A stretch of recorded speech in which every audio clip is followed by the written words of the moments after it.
Have you ever stopped to consider the incredible power your words hold? As we age, it's not just our actions or experiences that shape the world around us. It's the words we choose to speak. Words can either lift others up or silently push them away. And here's the truth. The older we get, the more weight our words carry, whether we realize it or not. But here's the thing most people don't talk about. Sometimes, without even realizing it, the words we say can create barriers. Words meant to express our feelings can instead lead to isolation. What if I told you that the simple phrases we say every day, phrases we might not think twice about, could slowly erode the relationships we hold dear? They could leave us feeling disconnected, misunderstood, and even unworthy of the love we deserve. In Buddhist philosophy, we are reminded that our words hold the power to connect us, but they also have the potential to distance us from others. The Buddha taught us that speech is a reflection of the heart and mind, and by choosing our words mindfully, we can either create a bridge or a barrier between ourselves and the people we care about most. So today, let's explore 6 phrases that, when repeated too often, can unknowingly build walls rather than bridges, guilt instead of gratitude, and pity instead of respect. But this isn't about pointing fingers or assigning blame. It's about opening our eyes to the subtle power of language. By making small shifts in how we express ourselves, we can invite more love, connection, and dignity into our lives. Stay with me, because by the end of this, you'll have a new perspective on how your words can strengthen the bonds you have with others and with yourself. Let's begin. 1. I'm just a burden. Have you ever caught yourself saying, "I'm just a burden"? Maybe it was after a long day, when your energy felt drained and you didn't want to trouble anyone. Or perhaps it was when you felt as though you were asking too much of those who love you. It's an easy phrase to slip into, especially when we start to feel the weight of our years and the limitations that come with them.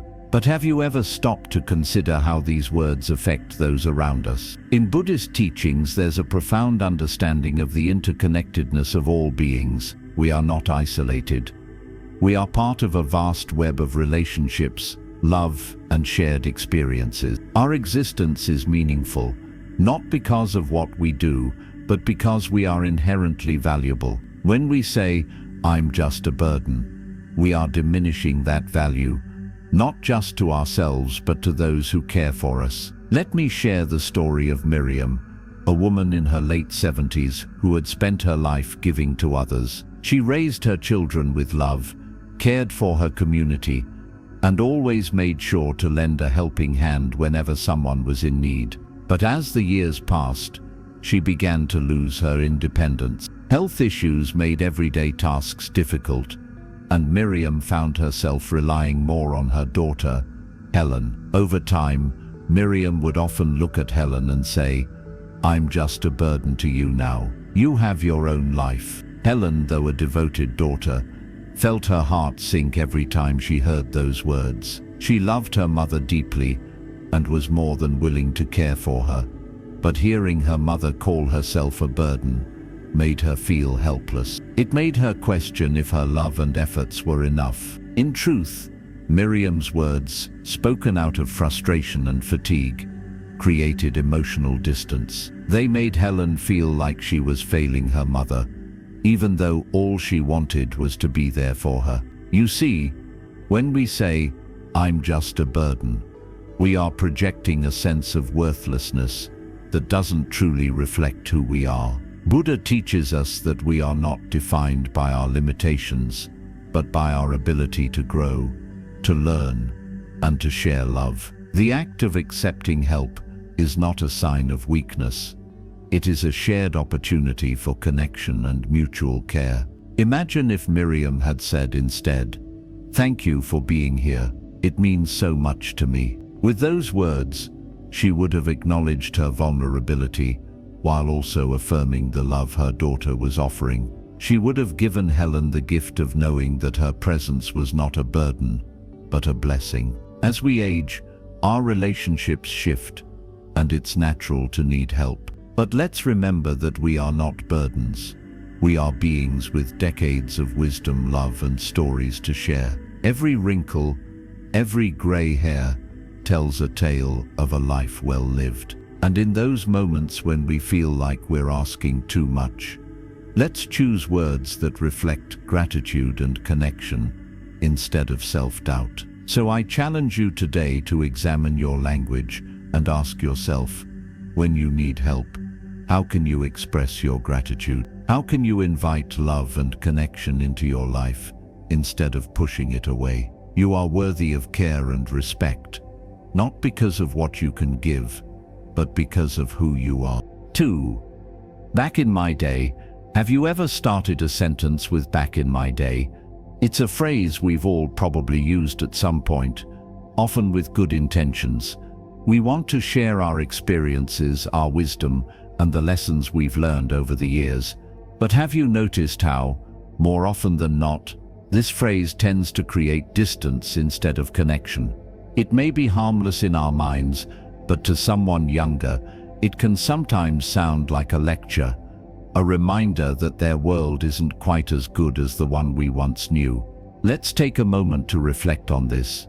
We often use "back in my day" to highlight how things used to be better, simpler, or more honorable. But in doing so, we might inadvertently diminish the experiences of others. The truth is, each generation faces its own challenges, its own unique set of circumstances. The world has changed, and while our past holds deep value, it is important to acknowledge that others are experiencing their own journey. If we're not careful, "back in my day" can sound like, "what you're going through doesn't matter as much as what I went through."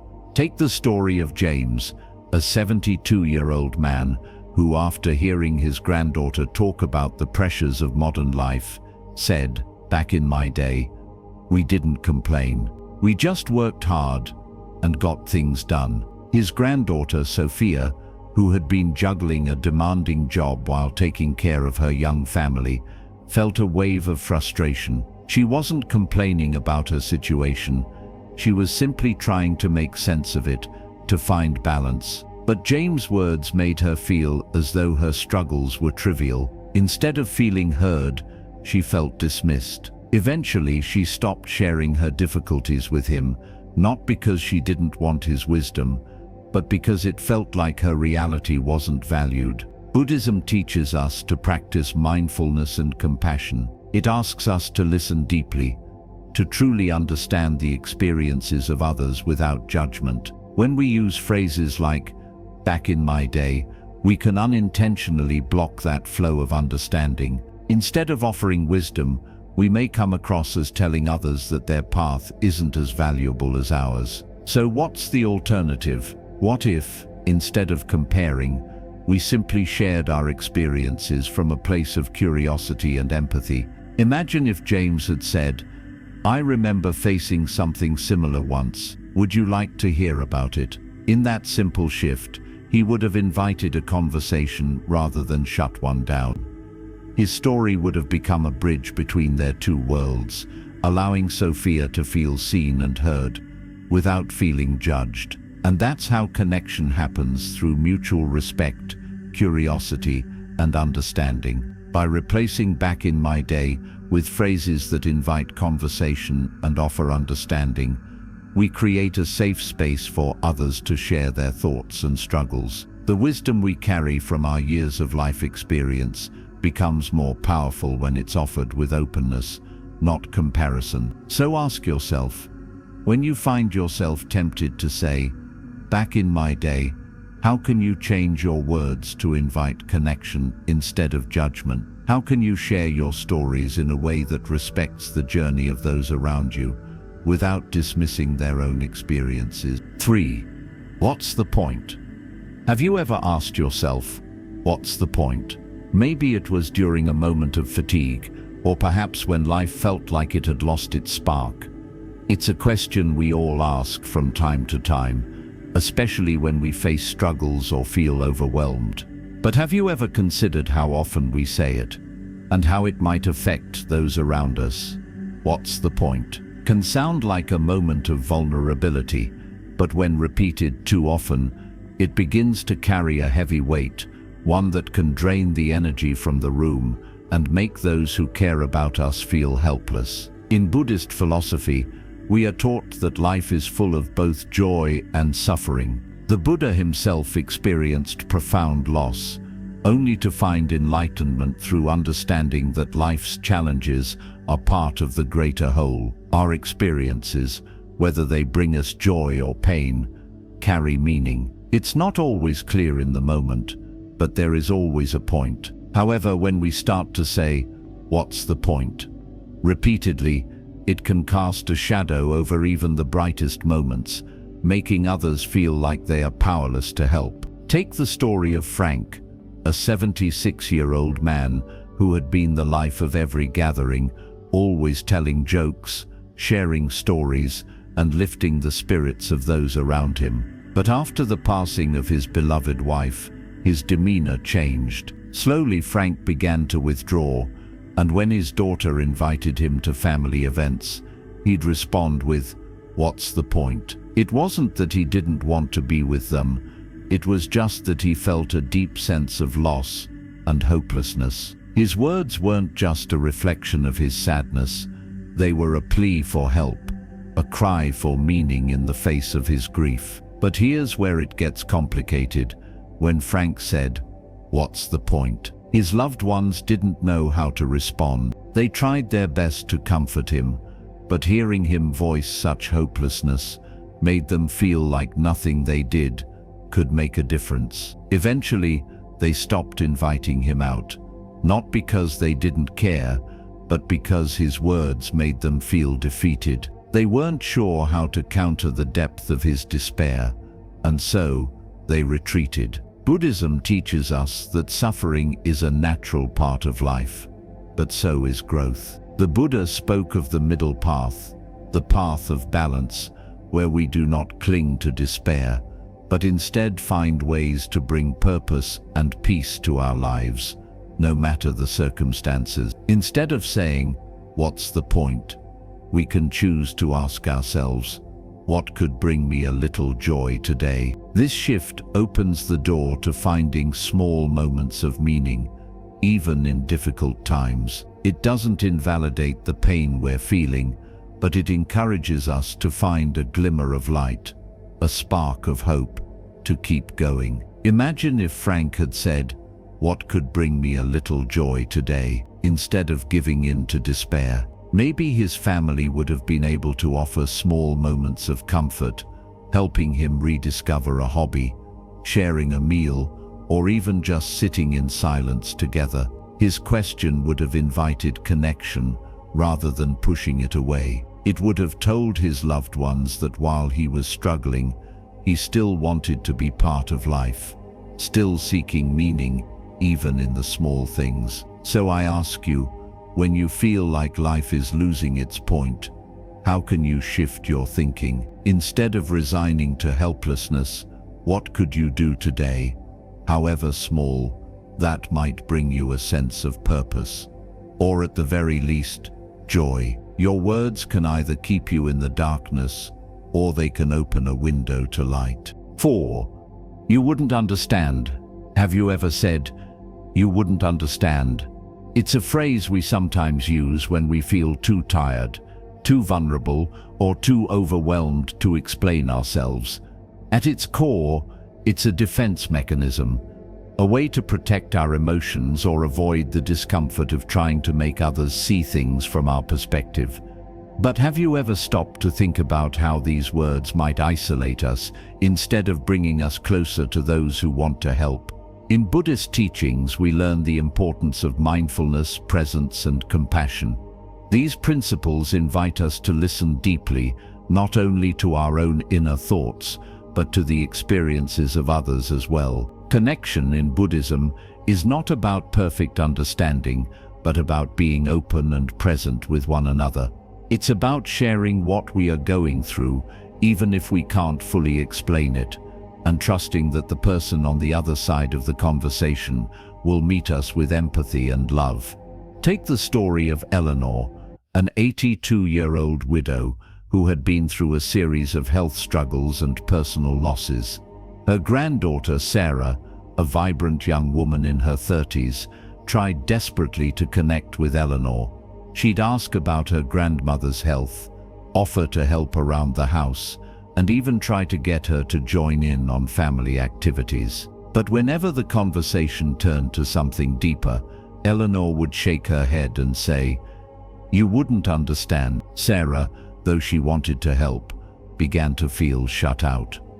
She wasn't trying to understand every little detail of her grandmother's struggles. She was simply trying to show up, to offer her presence and care. But Eleanor's words, though not said with malice, created an invisible wall between them.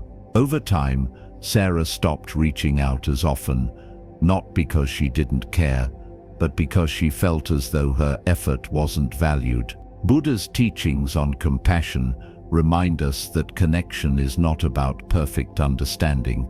It's about being present with one another.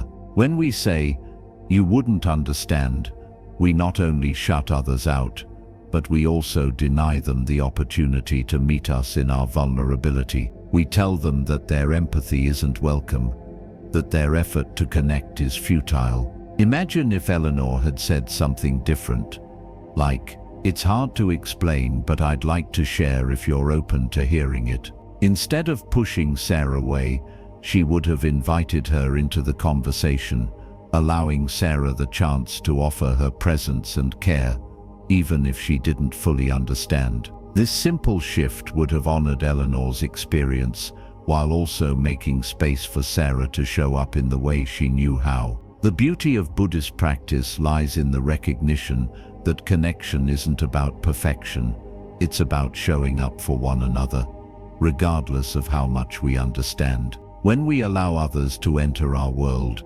even if they don't fully grasp what we're going through, we create a bridge of love, compassion, and mutual respect. So, the next time you find yourself saying, "You wouldn't understand," ask yourself, how can I shift my words to invite someone in, instead of pushing them away? How can I show that I'm open to receiving love and care, even if I can't explain everything? The act of sharing, even imperfectly, can bring us closer to others in ways we never imagined. 5. I'm too old for that. Have you ever said, "I'm too old for that"? Maybe it was in response to a new idea, an invitation to try something you hadn't done in a while, or an opportunity to step outside of your comfort zone. It's a phrase that often comes with a sigh, a quiet resignation. It might seem harmless at first. After all, we all feel our age from time to time, don't we? But have you ever noticed how this simple phrase can slowly close the door to joy, curiosity, and connection? Buddhism teaches us that age is not a limitation, but an opportunity for growth. The Buddha, in his wisdom, encouraged us to live with a spirit of curiosity, to embrace life with an open heart, no matter how many years we've lived. The path to enlightenment is not about retreating into the past or resigning ourselves to what we think we can no longer do. It is about being present, being willing to learn, and being open to whatever life presents us, regardless of age. Let's look at Charles, an 81-year-old man who had always been a lover of music. He used to sing in a local choir, his voice filling the room with joy. But as the years went on, he started to feel less confident. One day, his friends invited him to join them in singing with the community choir once more. Without thinking, he said, "I'm too old for that." His friends, who had always admired his musical talents, didn't ask again. They didn't want to pressure him, but they assumed that Charles had lost interest. The invitation, once full of excitement, was met with a closed door. But here's the thing, it wasn't about age. It wasn't about whether or not Charles was physically capable of singing. It was about his mindset. By saying, "I'm too old for that," he closed himself off to the opportunity to connect, to experience joy, and to share his passion with others. He told himself and those around him that his days of participating, of learning something new, had passed. Buddhism reminds us that there is no expiration date on wonder, no age limit to growth. The Buddha taught that the mind can remain youthful, vibrant, and open to new experiences, regardless of our physical age. The spirit of curiosity, of trying new things, is what keeps us alive, what keeps us connected to the world around us. What if, instead of saying, "I'm too old for that," Charles had said, "That's new to me, but I'll give it a try," or "Tell me more about it." These words would have opened the door to a new experience,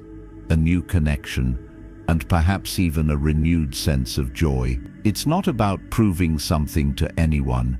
It's about participating in the present moment, being fully engaged in the life that is unfolding in front of us. When we say, "I'm too old for that," we tell ourselves that we no longer have the capacity for joy, for learning, or for connection. But in reality, those things are available to us at any age, if we're willing to open ourselves to them. The beauty of life doesn't fade with age. It only deepens, if we choose to embrace it. So, I invite you to think about this the next time you find yourself saying, "I'm too old for that." How can you shift that thinking? How can you open yourself to new experiences, to new opportunities for joy and connection, no matter how old you are? Life is full of possibilities, and the more we say yes to them, the more we find that there's so much still left for us to experience, to learn, and to share. 6. I don't matter anymore. Have you ever said, "I don't matter anymore"? Those words, quietly spoken in moments of loneliness or frustration, can feel like an honest reflection of how we feel at times. It's easy to fall into the trap of thinking that as we grow older, our lives become less significant, that the world no longer sees us the way it once did. We may start to believe that our presence doesn't carry the weight it used to, and that we're no longer needed or valued.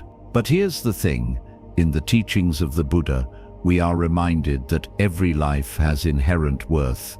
Our worth does not come from our external achievements or from what we can do for others, but from the very essence of who we are. Let me share the story of Lorraine, an 83-year-old woman who had always been the heart of her family. She was the one who kept everyone together, the one who hosted family dinners, told stories, and kept the spirit of the family alive. But after her husband passed away and her health began to decline, Lorraine found herself retreating into a shell. She would often tell her children, "I don't matter anymore.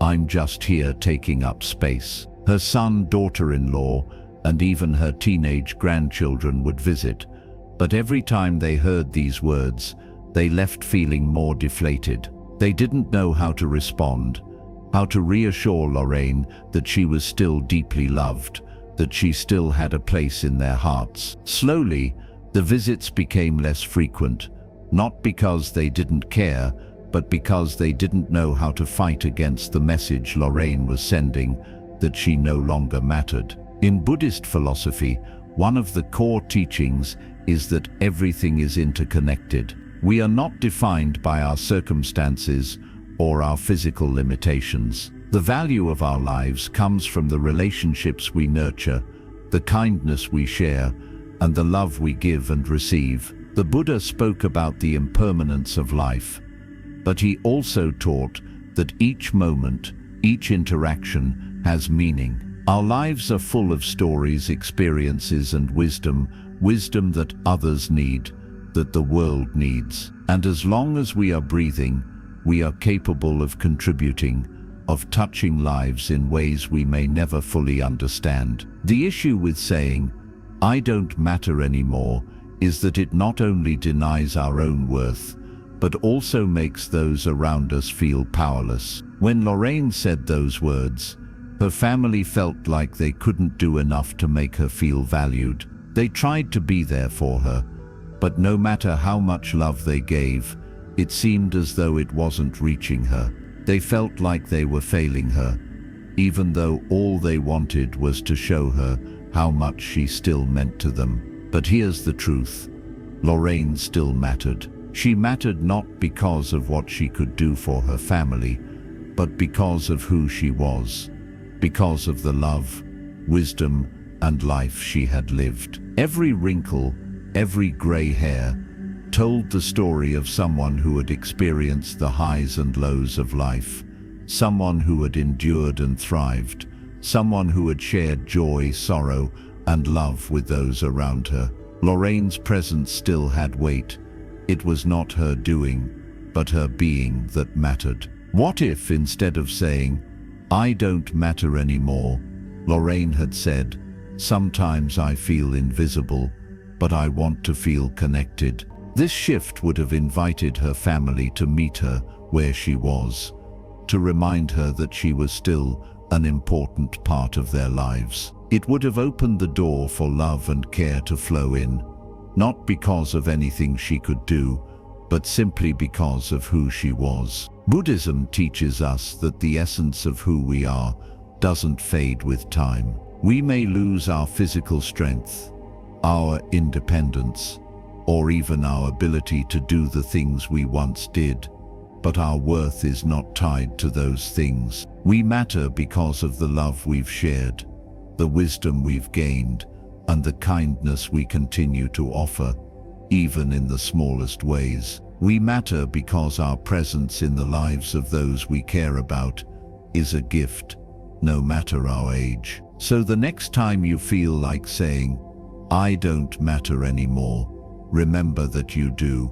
You matter because you are here, you are loved, and your life has meaning. And if you're ever feeling invisible, reach out. Say, "I want to feel connected," and allow others to remind you of the impact you've had and continue to have in their lives. As we journey through life, one thing becomes increasingly clear: the words we speak grow heavier with age.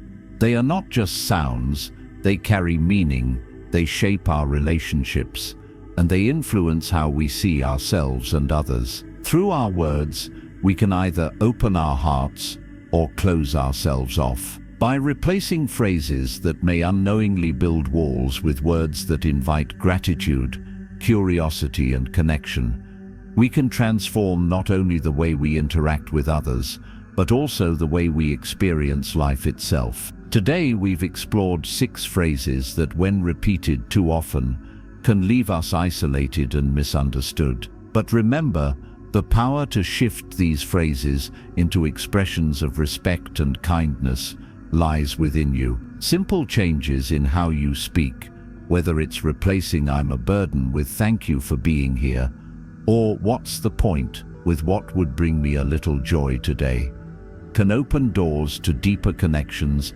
and more meaningful relationships. The Buddha's teachings remind us that our words are not just a reflection of who we are, but also the bridge through which we connect to others and the world around us. Choose your words wisely, for in them lies the power to either foster love or create distance. You are worthy of love, connection, and respect, no matter your age. Let your words reflect that truth. So, as you move through your day, ask yourself, how can I use my words today to invite connection rather than isolation? How can I use them to share my wisdom, to build bridges, and to open hearts? If this video has resonated with you, I invite you to reflect on your words and their power to shape your relationships. If you found value in this message, don't forget to subscribe to Quiet Wisdom. Join our community,